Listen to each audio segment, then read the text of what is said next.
আবারও Kim Jong উনের সাথে সুসম্পর্কের বার্তা দিলেন মার্কিন president Donald Trump.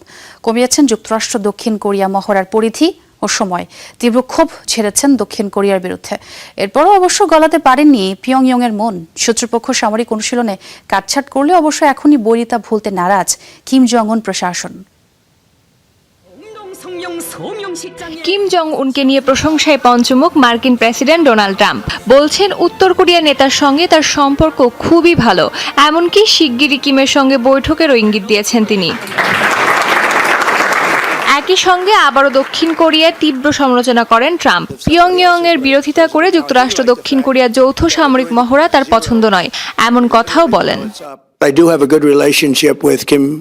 Kim Jong উনের সাথে আমার সম্পর্ক বেশ ভালো। তার সাথে আমার খুব ভালো বনিবনা হয়েছে। আমাদের দারুণ বৈঠক হয়েছিল। এর মধ্যে আমাদের কথাও হয়। উত্তর কোরিয়ার বিরুদ্ধে এই বিশাল সামরিক মহড়া আমার ভালো লাগে না। 4 দিন আগেই পেন্টাগনকে দক্ষিণ কোরিয়ার সাথে যৌথ সামরিক মহড়ার পরিধি ও সময়সীমা কমানোর নির্দেশ দিয়েছিলেন মার্কিন প্রেসিডেন্ট।